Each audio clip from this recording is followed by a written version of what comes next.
Bonjour, je m'appelle Angèle Avera. J'ai une maîtrise en sciences et techniques de la communication. Je l'ai eue à l'EFAP, l'École française des attachés de presse et des professionnels de la communication, section Afrique. C'est en Côte d'Ivoire. J'ai eu donc ma maîtrise le 21 septembre 2000. Je rentre au pays avec instruction ferme de mon défunt père et de mon défunt oncle Pierre-Marie Ndong, parce que pour eux, il était question de faire revivre la communication au pays. Et en 2001, je crée Consultant Communication. C'est une agence spécialisée dans les relations presse, relations publiques, coaching, événementiel et en fait tout ce qui est en rapport avec la communication, communication politique, communication d'entreprise. 2003, j'intègre la radio-télévision gabonaise en tant que collaboratrice extérieure. Donc je passe de reporter à présentatrice de JT et animatrice d'émissions. Ce sont des moments C'était des moments intenses. Pourquoi? Parce que ce qu'on apprend à l'école et ce qu'on vit sur le terrain, ça n'a absolument rien à voir. Sauf qu'en fait, il faut quand même apprendre à garder la base. Ça demande à ce qu'on soit instruit tout le temps et qu'on soit énormément créatif. Et on avait l'avantage à l'époque d'avoir des grands comme Godel, Inanga et Ndika qui vous encourageaient et qui vous montraient un peu comment procéder face à certaines difficultés. Par exemple, lorsqu'il fallait interroger des personnalités. Alors moi, on m'appelait un peu la fouigne, la teigne, parce que tant que je n'avais pas l'information que je voulais, je quittais pas la personnalité. Donc quelquefois, on me tapait un peu sur les doigts pour dire quand même, Avera, là, quand même, tu abuses un peu. Les moments forts, il y en a beaucoup.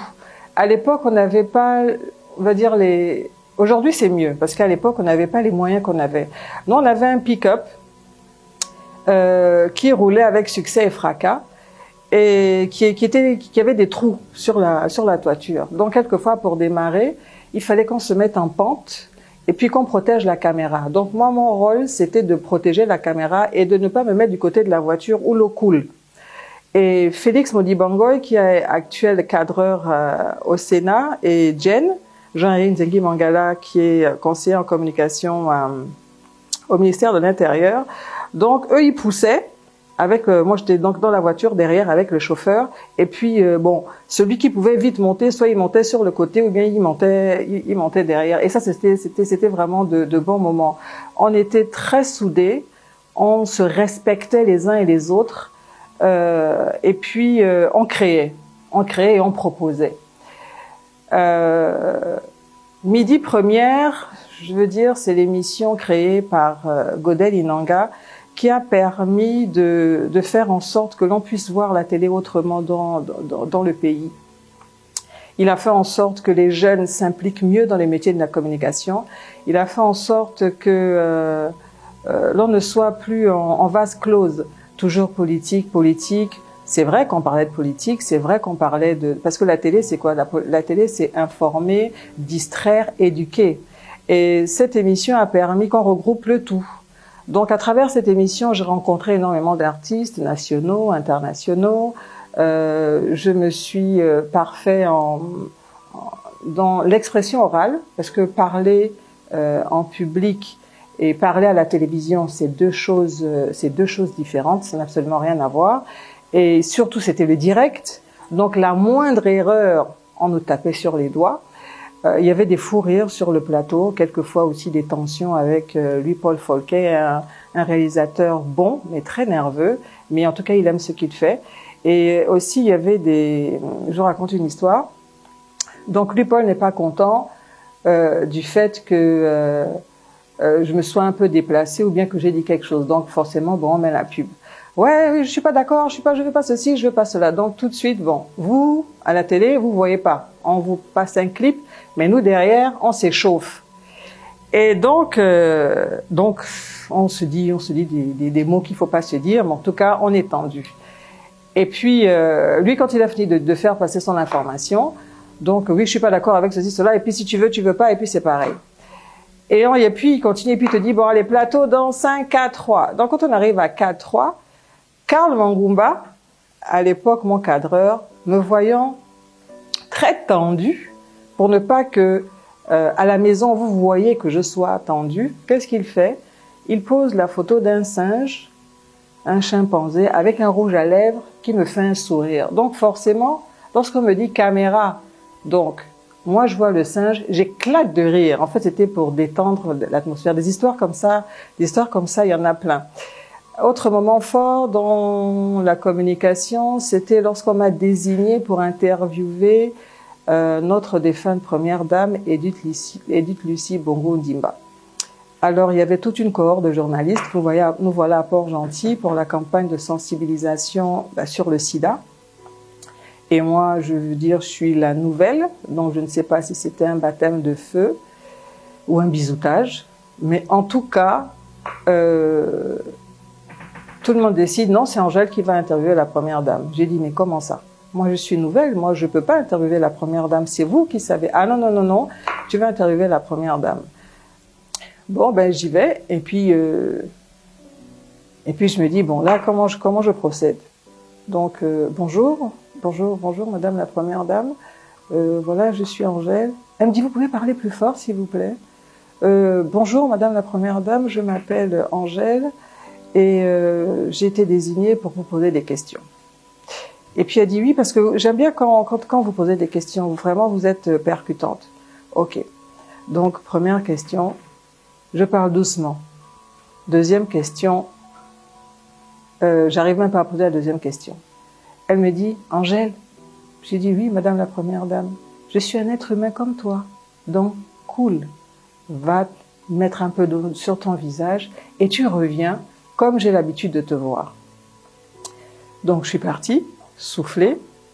5 minutes après, donc effectivement, j'ai versé de l'eau sur mon visage et je suis revenue. Et puis là, c'était paf. J'ai posé toutes les questions que je voulais et puis ça s'est très bien passé. Un autre moment fort, c'est lorsque j'ai présenté les balafons Afrique Music Award avec Régis Massimba.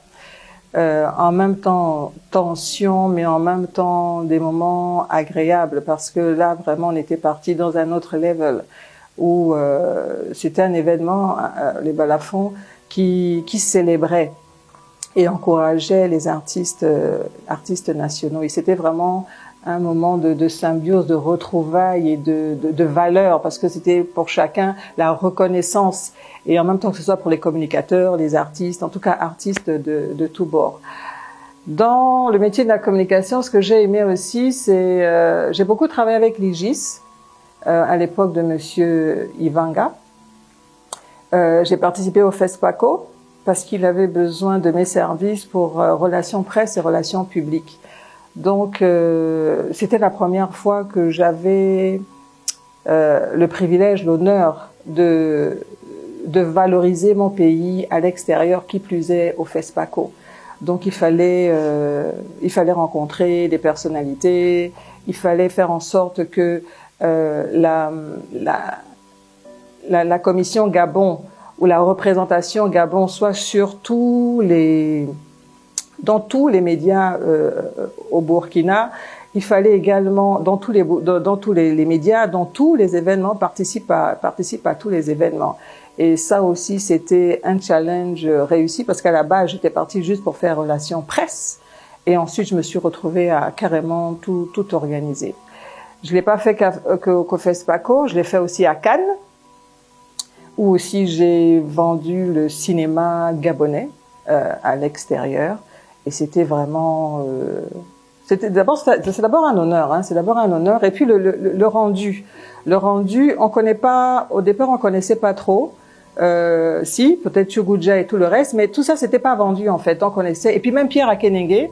Et ce jour-là, cette année-là, on rendait hommage à Philippe Maury.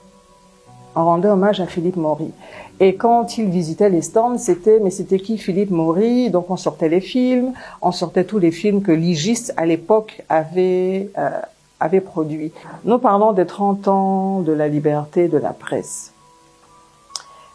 Je peux me permettre de dire qu'au regard de ce que je vois à l'extérieur, mon pays fait partie de ceux qui permettent la possibilité de s'exprimer. aujourd'hui mieux qu'avant, parce qu'il faut quand même le dire. Aujourd'hui mieux qu'avant.